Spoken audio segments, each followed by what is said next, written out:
और हाइगन के इस पूरे कॉन्सेप्ट का प्रायोगिक प्रदर्शन सबसे पहले थॉमस यंग ने 1801 में किया।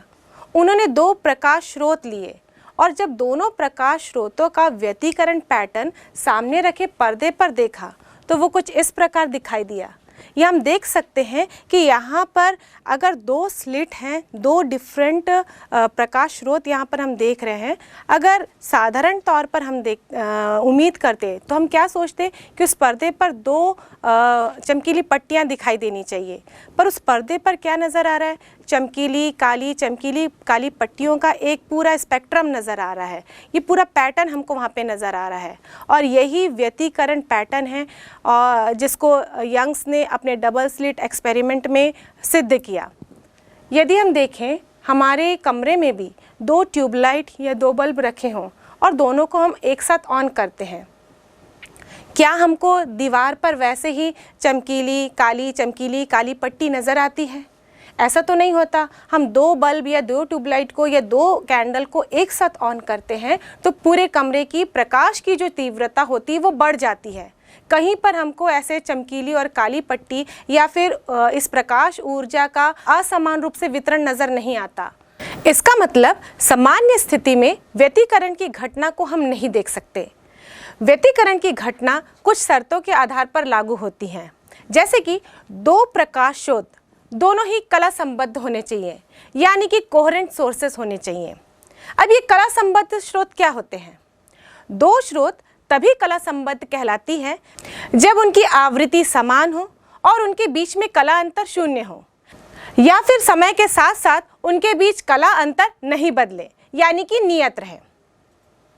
और दो अलग अलग प्रकाश स्रोत जैसे कि दो मोमबत्ती, दो बल्ब या दो ट्यूबलाइट, भले वो समान कंपनी की क्यों ना हो, समान पावर के क्यों ना हो, वो दोनों कभी भी कला संबद्ध नहीं हो सकते, क्योंकि हम जानते हैं कोई भी प्रकाश स्रोत प्रकाश कब देता है? ये प्रकाश स्रोत अरबों परमाणुओं से मिलकर बना हुआ होता है और ये परमाणु जब ऊर्जा को अवशोषित कर लेते हैं तो वे मूल अवस्था से उत्तेजित अवस्था में पहुंच जाते हैं। और ये जो उत्तेजित अवस्था होती है ये अस्थायी अवस्था होती है और ये इस अवस्था में ज़्यादा देर नहीं रह पाते और स्वयं ही कुछ देर बाद वो अपने मूल अवस्था में वापस आ जाते हैं और इस प्रक्रिया में वो प्रकाश तरंग को उत्सर्जित करते हैं। इसका मतलब दो अलग अलग प्रकाश स्रोतों से जो उत्सर्जित प्रकाश है उनके बीच में कभी भी कला अंतर नियत नहीं हो सकता, भले उनकी आवृत्ति समान हो। इसीलिए दो अलग अलग प्रकाश स्रोत कभी भी कला संबद्ध नहीं हो सकते। यदि हम दो प्रकाश स्रोत लें जो कला संबद्ध ना हो तो उनके बीच में आवृत्ति समान नहीं होगी, जिसके कारण उनके बीच में कला अंतर बदलता रहेगा। इसीलिए व्यतिकरण का प्रारूप हमें प्राप्त नहीं होगा, क्योंकि प्रत्येक बिंदु पर समय के साथ साथ तीव्रता बदलते रहेगी। कभी वहाँ पे तीव्रता अधिकतम हो जाएगी, कभी वहीं पर ही तीव्रता न्यूनतम हो जाएगी और इसके कारण व्यतिकरण प्रारूप प्राप्त नहीं होगा। व्यतिकरण की जो दूसरी शर्त है उसके अनुसार दोनों तरंगों के आयाम लगभग सेम होने चाहिए।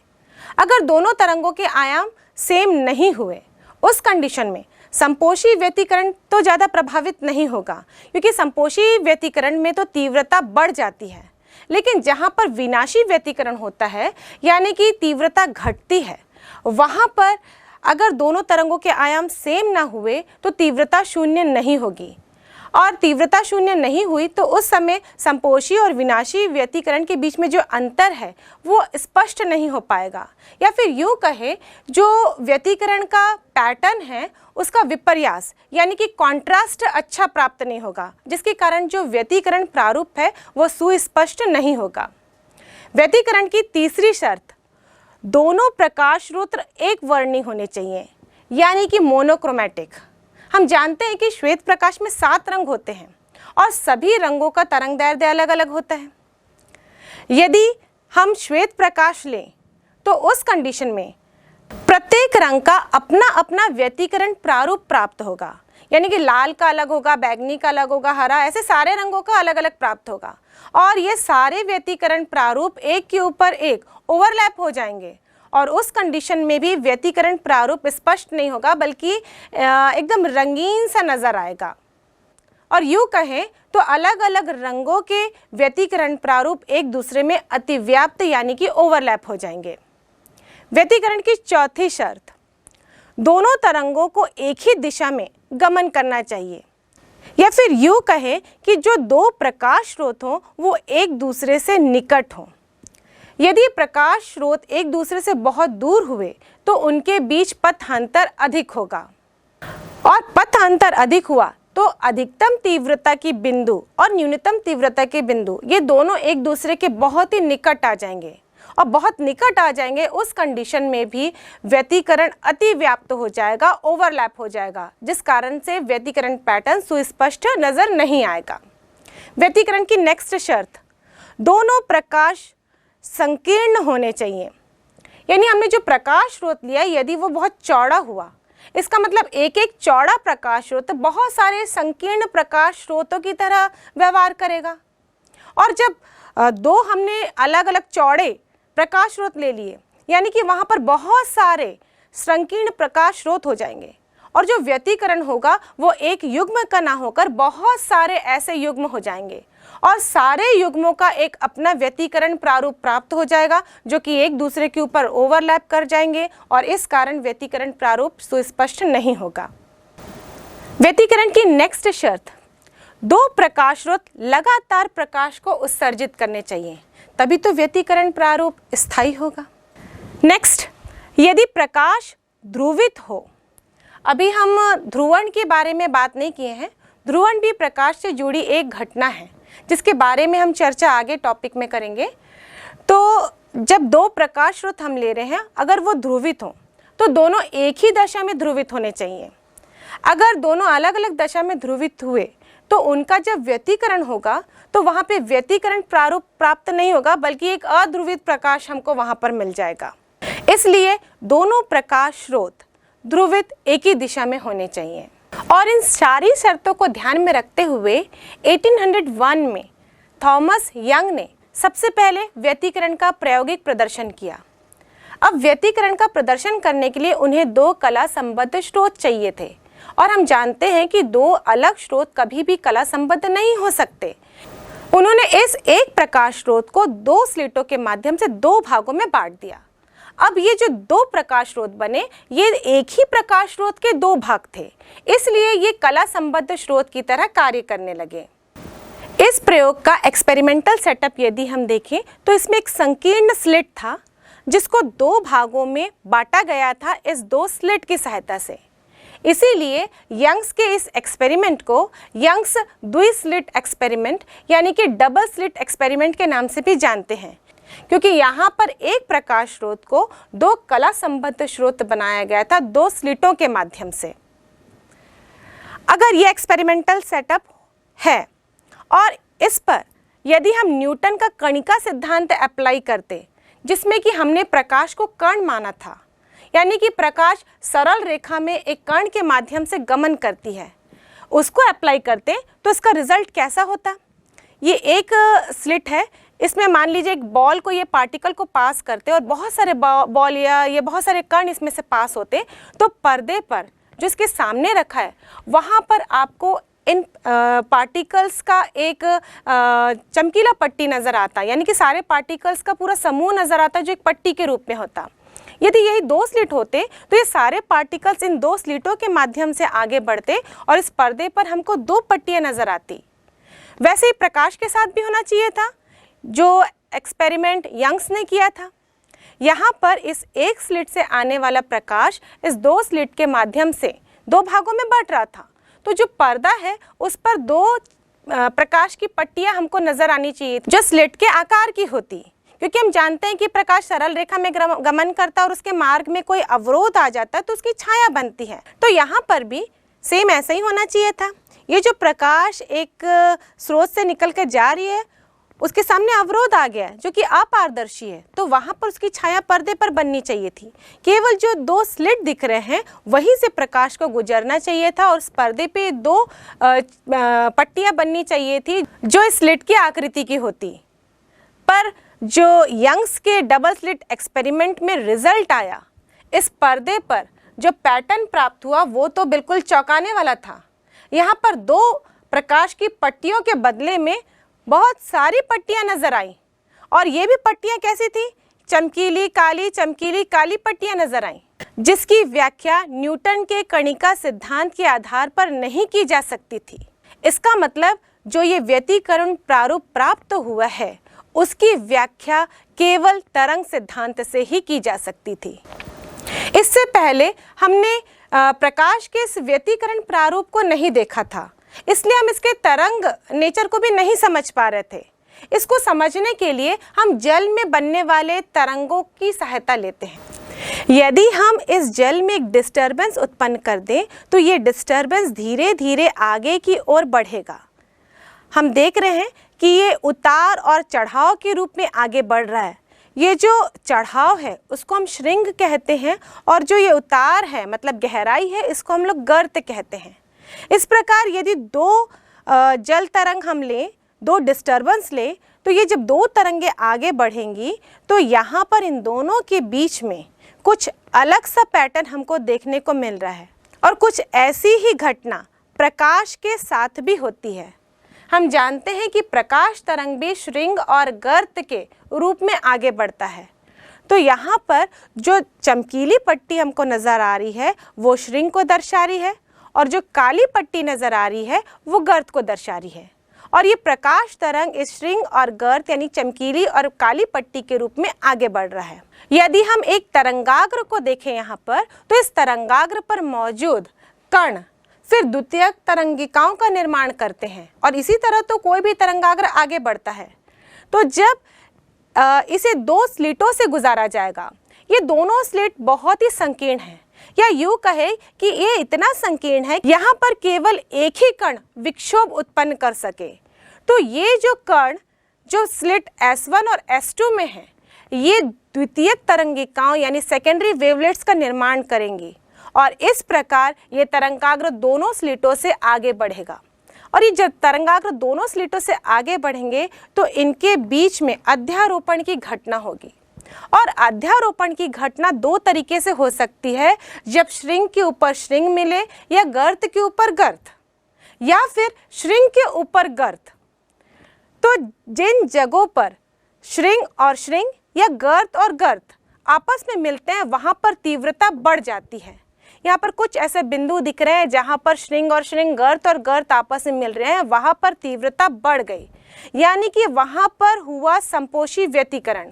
और इस संपोषी व्यतिकरण होने के कारण इस पर्दे पर दिखाई देगी चमकीली पट्टी, और इन सारी चमकीली पट्टियों की तीव्रता एक समान होगी, और इस चमकीली पट्टी को हम नाम देते हैं दीप्त फ्रिंज का। जहाँ पर एक स्रोत द्वारा जो तरंगाग्र निकल रहा है और दूसरे स्रोत द्वारा तरंगाग्र निकल रहे हैं, इनका एक का श्रृंग दूसरे के गर्त पर मिल रहा है, उस कंडीशन पर तीव्रता न्यूनतम हो जा रही है। या फिर यूँ कहे यहाँ पर विनाशी व्यतिकरण हो रहा है, जिसके कारण यहाँ पर तीव्रता न्यूनतम हो जाएगी, या फिर यूँ कहें लगभग शून्य हो जाएगी, और इस जगह पर काली पट्टी नजर आएगी जिनकी तीव्रताएं एक समान होंगी, और इन काली पट्टियों को हम कहते हैं अदीप्त फ्रिंज।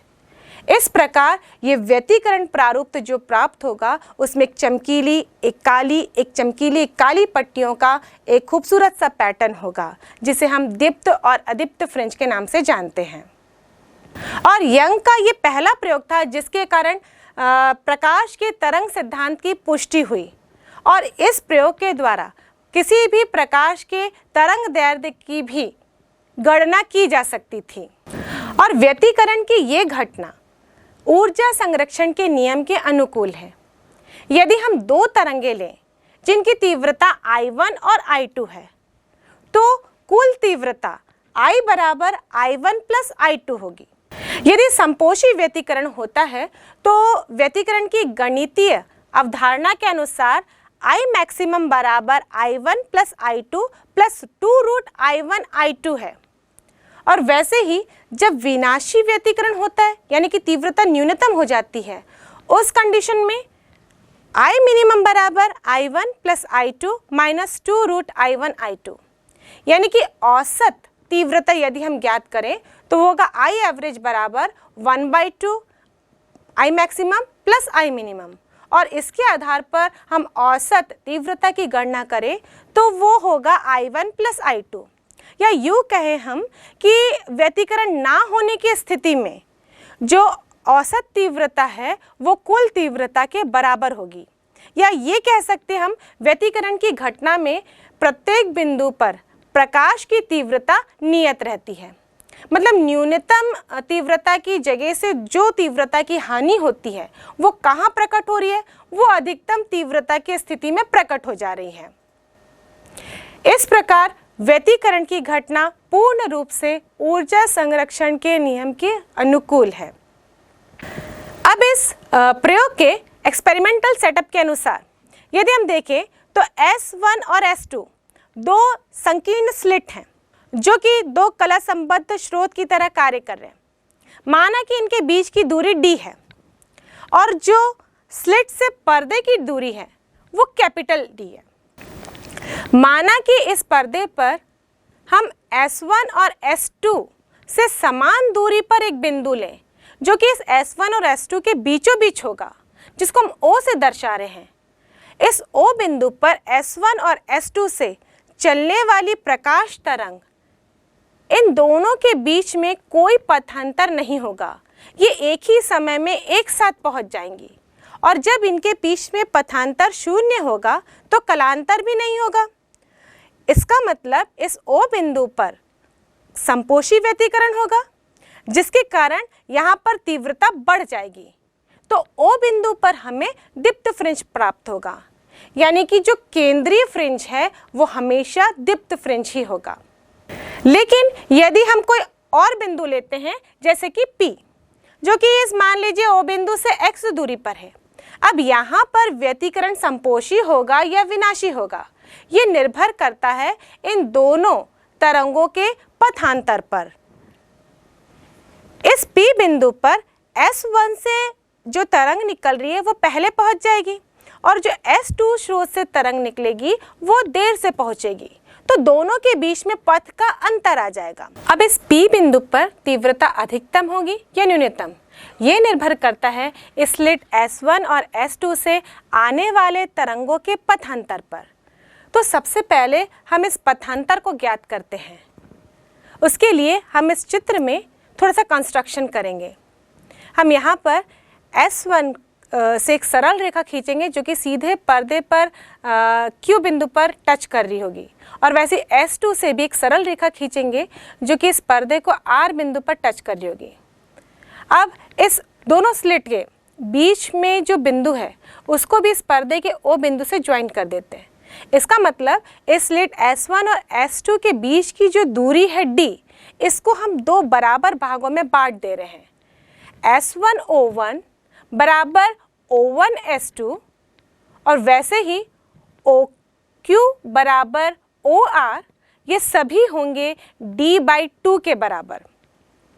अब इसके बाद हम ये दो त्रिभुज देखते हैं, त्रिभुज S1PQ और दूसरा S2PR।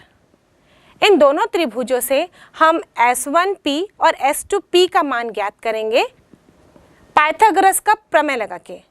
पाइथागोरस के प्रमेय के अनुसार किसी भी समकोण त्रिभुज में जो कर्ण का वर्ग होता है वो लंब के वर्ग और आधार के वर्ग के योगफल के बराबर होता है। तो पहला त्रिभुज देखते हैं, त्रिभुज PQS1। पाइथागोरस के प्रमेय के अनुसार S1P² बराबर होगा S1Q का स्क्वायर, यानी कि आधार का स्क्वायर, प्लस ये लंब का स्क्वायर PQ का स्क्वायर। अब ये PQ का मान कितना होगा? O से लेकर P तक की दूरी x थी और यहाँ पर OQ दूरी को घटा दे तो हमको PQ के बराबर मिले। P से लेकर Q तक की दूरी कितनी मिल जाएगी? x minus D/2। अब ये सब मान इस समीकरण में रख देते हैं। S1 से Q तक की दूरी थी D², तो हमें मिलेगा S1P² बराबर D² प्लस ब्रैकेट के अंदर x माइनस D/2 का होल स्क्वायर। वैसे ही दूसरा त्रिभुज देखें, त्रिभुज PRS2। इस त्रिभुज में S2P² यानी कि कर्ण का स्क्वायर बराबर, यहाँ पे आधार है S2R का वर्ग प्लस लंब है PR, तो PR का वर्ग करेंगे। या PR कितना होगा, ध्यान से देखें तो PO में यदि OR ऐड करें तो हमको PR मिलेगा और ये हो जाएगा x प्लस d/2। अब ये मान यहाँ इस समीकरण में रखते हैं तो हमें मिलेगा S2P² बराबर d² plus x plus d/2 का होल स्क्वायर। अब हम पथांतर निकालने के लिए इस समीकरण 2 में समीकरण 1 को घटा देते हैं तो हमें मिलेगा S2P² माइनस S1P² बराबर d² plus x plus d/2 whole square minus d² minus x minus d/2 का होल स्क्वायर। यहाँ से d² कैंसिल तो हमें मिलेगा S2P² minus S1P² equal to x plus d/2 का whole square minus x minus d/2 का whole square. और यहाँ पर हम दो फॉर्मूला लगाएंगे गणित के, a plus B whole square और a minus B whole square का। यहाँ पर पहले टर्म में a plus B whole square का फॉर्मूला लगाने पर हमें मिलेगा x² plus d² upon 4 plus 2xd/2। वैसे इस दूसरे टर्म में हम लगाएंगे a minus B whole square का फॉर्मूला जो होता है a² plus b² minus 2ab। तो यहाँ लिखेंगे हम x² plus d²/4 minus 2xd/2। अब ब्रैकेट को ओपन कर देते हैं तो सेकंड ब्रैकेट के सारे साइन चेंज हो जाएंगे और ये समीकरण कुछ ऐसा हो जाएगा x² plus d²/4 plus xd, यहाँ से 2 और 2 कैंसिल हो गया, minus x² minus d²/4 plus xd। यहाँ से x² कैंसिल हो जाएगा, d²/4 कैंसिल हो जाएगा, बचेगा xd प्लस xd यानी कि 2xd। तो S2P² माइनस S1P² बराबर मिलेगा 2xd। अब यहाँ पर हम एक और फॉर्मूला लगाएंगे a² माइनस b² का जो होता है a plus B into a minus B.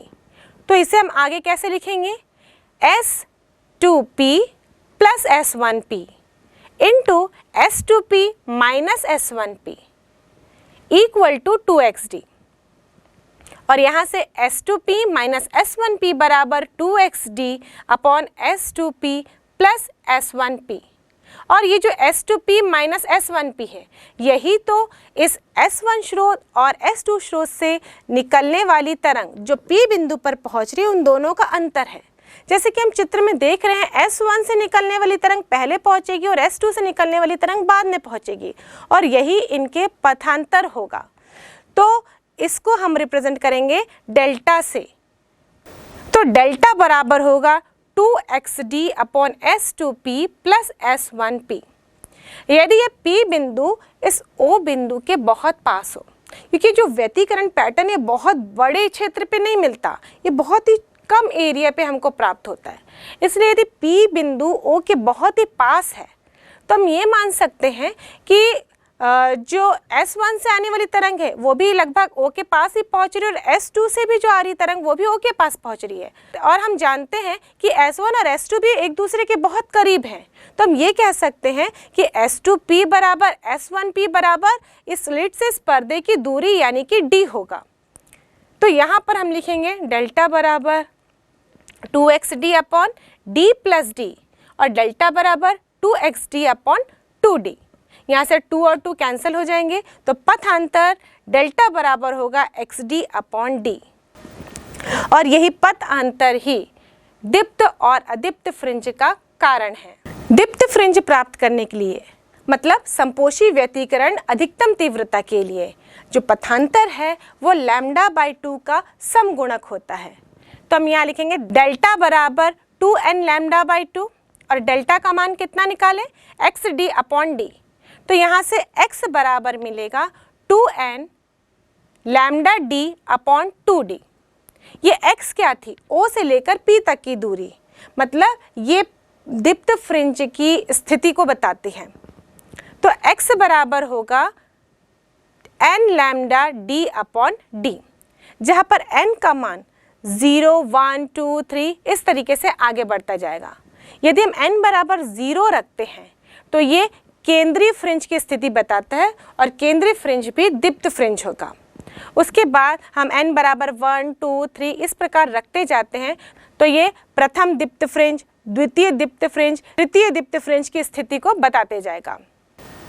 अदीप्त फ्रिंज यानी कि जहाँ पर तीव्रता न्यूनतम होगी, जहाँ पर विनाशी व्यतिकरण होगा, उसके लिए पथांतर λ/2 का विषम गुणक होता है। तो यहाँ पर हम लिखेंगे डेल्टा बराबर 2n-1 λ/2। डेल्टा के स्थान पर हम लिखेंगे xd अपॉन d। यहाँ से x बराबर मिलेगा 2n-1 λd अपॉन 2d। यहाँ पर n बराबर होता है 1, 2, 3, 4। इस प्रकार n का मान 1 रखने पर हमें प्रथम अदीप्त फ्रिंज प्राप्त होगा, 2 रखने पर द्वितीय अदीप्त फ्रिंज, 3 रखने पर तृतीय अदीप्त फ्रिंज, और इस प्रकार इस पैटर्न में हमें अदीप्त फ्रिंज की स्थिति प्राप्त होगी। इन दोनों समीकरणों को कंपेयर करें तो इससे हमें ये पता चलता है कि दीप्त फ्रिंज की स्थिति λd अपॉन 2d का समगुणक है और अदीप्त फ्रिंज की स्थिति λd अपॉन 2d का विषम गुणक है। मतलब सेंटर में दीप्त फ्रिंज होगा, उसके बाद विषम गुणक λd/2d का वो यानी दोनों पक्षों में पहली स्थिति जो होगी वो होगा अदीप्त फ्रिंज, उसके बाद समगुणक मतलब नेक्स्ट जो होगा वो दीप्त फ्रिंज होगा, उसके बाद विषम गुणक मतलब तीसरे स्थान पर फिर अदीप्त फ्रिंज, फिर चौथे स्थान पर फिर दीप्त फ्रिंज, और इस प्रकार ये पैटर्न दोनों ओर आगे बढ़ता जाएगा। अब इन फ्रिंजों की चौड़ाई कितनी होगी? यदि हम दीप्त फ्रिंज की चौड़ाई निकालें, मतलब ये चमकीली पट्टी कितनी मोटी है, तो कैसे पता चलेगा?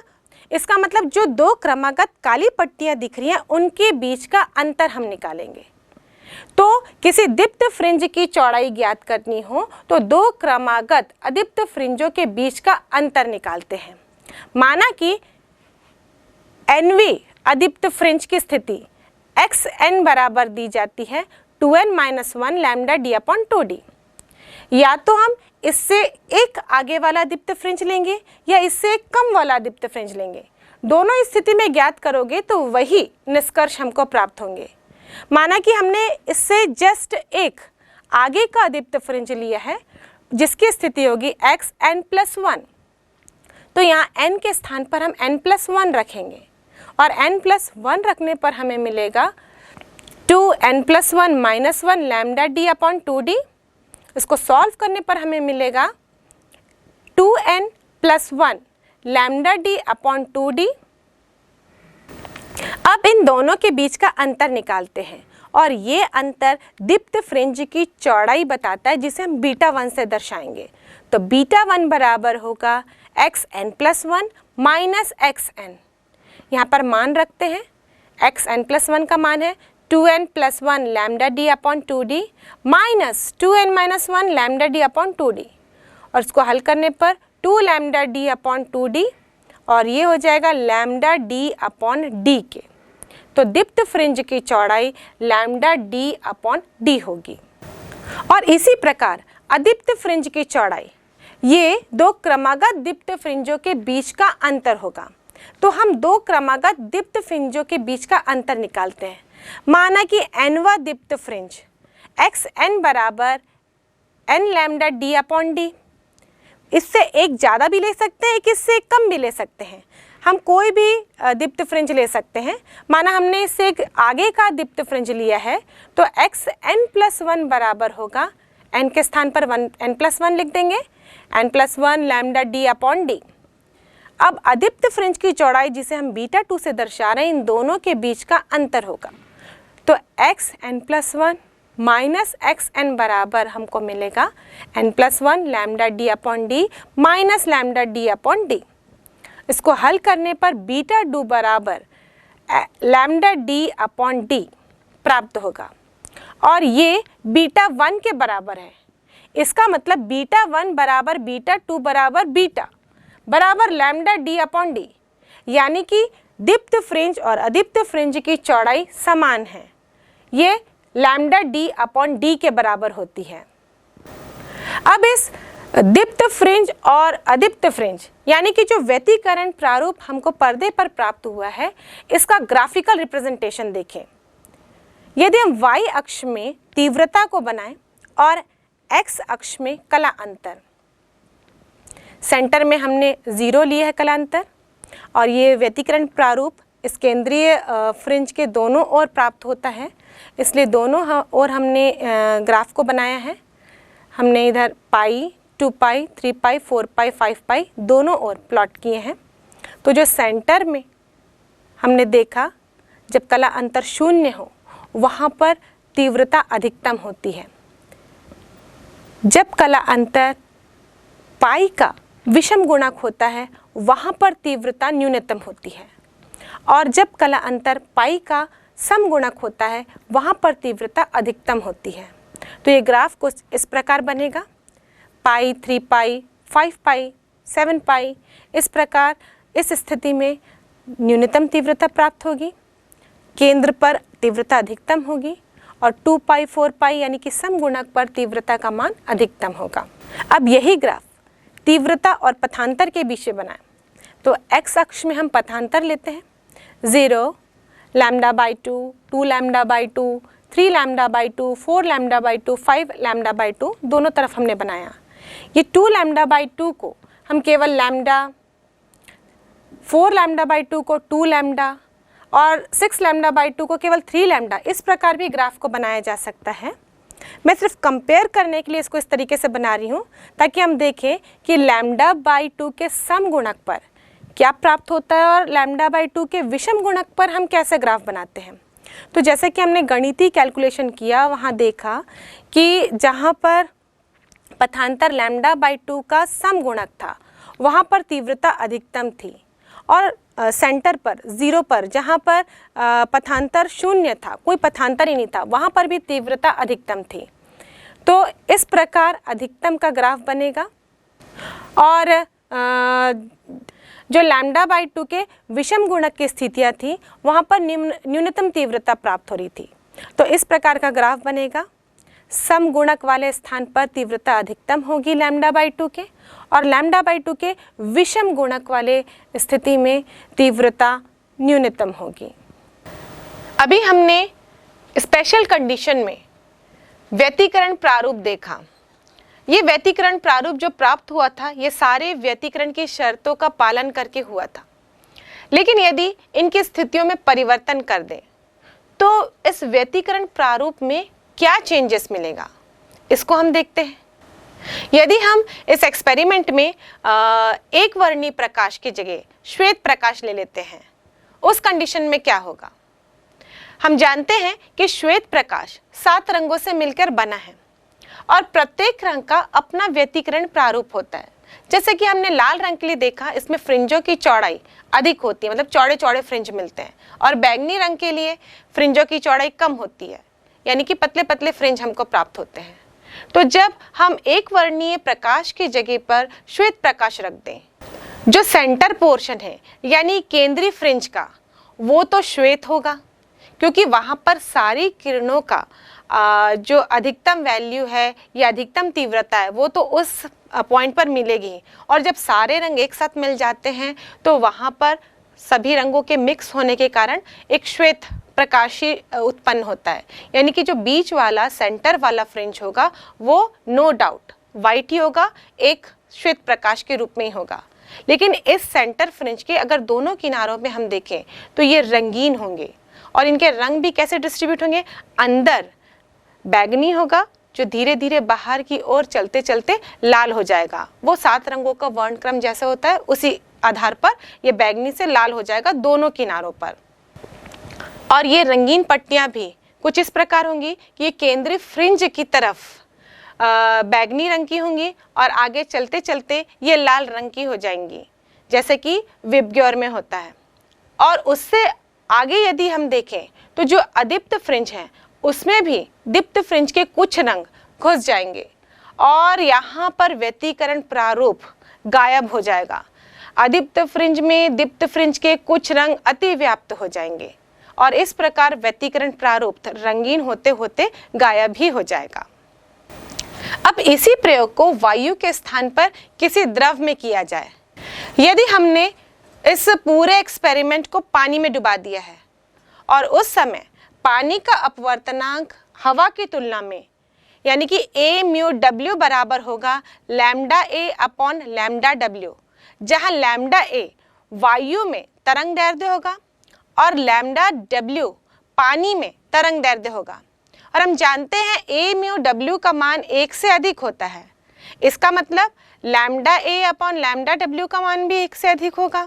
और हम यूँ कहें कि हवा में किसी भी प्रकाश के तरंग दैर्ध्य का मान पानी में प्रकाश के तरंग दैर्ध्य के मान से अधिक होता है, यानी कि लैम्डा a का मान लैम्डा w से अधिक होता है। और इसको यदि हम फ्रिंज चौड़ाई के फॉर्मूले में रिलेट करें, हम जानते हैं कि फ्रिंज चौड़ाई तरंग दैर्ध्य के समानुपाती होती है। इसका मतलब वायु में प्रयोग करने पर उस व्यतिकरण प्रारूप की फ्रिंजों की चौड़ाई अधिक होगी, जबकि उसी एक्सपेरिमेंट को यदि पानी में डुबा दिया जाए या किसी द्रव में डुबा दिया जाए तो उनके फ्रिंजों की चौड़ाई कम हो जाएगी। यदि हम इसी प्रयोग में इन दोनों स्लिटों से दो अलग अलग एक वर्णी प्रकाश गुजारें, उस समय क्या होगा? क्योंकि ये दोनों ही स्रोत अब एक दूसरे से कला संबद्ध नहीं होंगे, इनकी आवृत्ति अलग अलग होगी। इसके कारण ये व्यतिकरण के शर्तों का पालन नहीं कर रहे हैं और इसीलिए जब दो स्लिटों में अलग अलग रंग के प्रकाश डालेंगे तो व्यतिकरण प्रारूप प्राप्त होगा ही नहीं, बल्कि दोनों तरंगों के मिलने से जो तीव्रता होगी वो सभी जगह पर एक समान होगी और वो तीव्रता दोनों ही तरंगों की तीव्रता का कुल योग होगी, यानी कि I बराबर I1 प्लस I2 होगा। अब यदि इसी प्रयोग में एक स्लिट को बंद कर दें, जब एक स्लिट को बंद कर देंगे तो एक स्लिट से ही प्रकाश अंदर की ओर गुजरेगा और जब एक वर्णी प्रकाश अंदर की ओर जा रहा है तो उसके साथ दूसरा तरंग होगा ही नहीं जो उससे अध्यारोपित होगा और इसी कारण इस जगह पर भी व्यतिकरण प्रारूप प्राप्त नहीं होगा।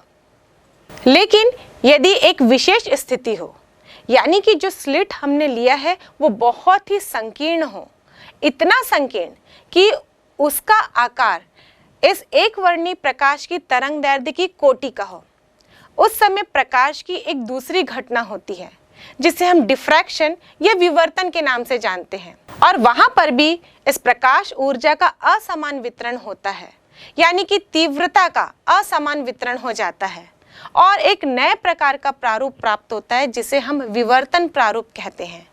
इस विवर्तन प्रारूप में भी सेंटर में तीव्रता अधिक होती है, लेकिन ये तीव्रता धीरे धीरे दोनों ओर इस केंद्र के घटती जाती है। मतलब व्यतिकरण में हम देख रहे थे कि तीव्रता एक समान ही थी, फ्रिंजों की चौड़ाई एक जैसी थी, लेकिन यहाँ पर तीव्रता का पुनर्वितरण हो रहा है, लेकिन तीव्रता कैसे मिल रही है? और ऐसी विशेष स्थिति में ही हमें कुछ अलग हट के पैटर्न प्राप्त होता है, जिसके बारे में चर्चा हम अगले टॉपिक में करेंगे। यदि दोनों स्लिटों के बीच की दूरी प्रकाश के तरंग दैर्ध्य से कम होगी, उस कंडीशन में फ्रिंज चौड़ाई के सूत्र अनुसार बीटा बराबर लैम्डा डी अपॉन डी और यू कहें beta upon D equal to lambda upon D. अब ये लैम्डा का मान अगर डी के मान से बहुत अधिक है तो इस समीकरण से बीटा का मान भी इस डी के मान से बहुत अधिक होगा, यानी कि जो फ्रिंज की चौड़ाई है वो पर्दे की दूरी से बहुत अधिक होगी। इस कंडीशन में व्यतिकरण प्रारूप प्राप्त नहीं होगा। यदि दोनों स्लिटों के बीच की दूरी कम कर दें, उस कंडीशन में हम जानते हैं कि जो फ्रिंज चौड़ाई है वो दोनों स्लिटों के बीच की दूरी के व्युत्क्रमानुपाती है। इस कंडीशन में फ्रिंजों की चौड़ाई अधिक हो जाएगी, बढ़ जाएगी। यदि स्लिटों से पर्दे की दूरी बहुत अधिक हो, यानी कि डी का मान बहुत अधिक हो, उस कंडीशन में भी जो फ्रिंज चौड़ाई होती है वो पर्दे की दूरी के समानुपाती होती है, तो ये फ्रिंजों की चौड़ाई भी बहुत अधिक बढ़ जाएगी और कभी कभी ऐसा होता है कि पर्दे बहुत दूर हो जाते हैं, फ्रिंजों की चौड़ाई इतनी बढ़ जाती है कि ये पर्दे पर नजर भी नहीं आते, मतलब पर्दे पर केवल एक ही फ्रिंज नजर आता है, या तो दीप्त फ्रिंज या तो फिर अदीप्त फ्रिंज। और हम सोचते हैं कि वहां पर व्यतिकरण प्रारूप प्राप्त क्यों नहीं हुआ। अब यदि जो एकल स्लिट वाला स्रोत था उसको द्वि स्लिट वाले स्रोत के समतल के पास ला दिया जाए, उनकी दूरी को कम कर दी जाए, उस कंडीशन में व्यतिकरण प्रारूप को प्राप्त करने के लिए एक स्पेशल शर्त लागू होती है। जब उन शर्तों का पालन होगा तभी व्यतिकरण प्रारूप प्राप्त होगा, और वो शर्त है S/S लेस देन λ/d। या जहां पर ये जो छोटा s है ये जो स्रोत स्लिट है उसका आकार है, और जो बड़ा s है वो स्रोत स्लिट की इन दो स्लिटों के समतल के बीच की दूरी है। लैम्डा तरंग दैर्ध्य है और d इन दोनों स्लिटों के बीच की दूरी है। अगर ये कंडीशन पालन होता है, लागू होता है, तभी व्यतिकरण मिल रहा है, और पालन नहीं हुआ उस कंडीशन में जो फ्रिंजें हैं वो गायब हो जाती हैं, मतलब व्यतिकरण प्रारूप प्राप्त नहीं होगा। अब यदि स्रोत स्लिट की चौड़ाई बढ़ा दी जाए उस कंडीशन में भी ये सेम शर्त लागू होनी चाहिए, यानी कि S/S लेस देन λ/d। यदि स्लिट का आकार बढ़ा दिया जाए तो व्यतिकरण प्रारूप प्राप्त तो होगा लेकिन वो स्पष्ट नहीं होगा, और यदि हम चौड़ाई को बढ़ाते गए तो इस शर्त का पालन नहीं होगा, और उस कंडीशन में व्यतिकरण प्रारूप जो पहले की स्पष्ट नहीं था वो धीरे धीरे गायब होने लगेगा, और इस प्रकार व्यतिकरण प्रारूप हमें प्राप्त नहीं होगा।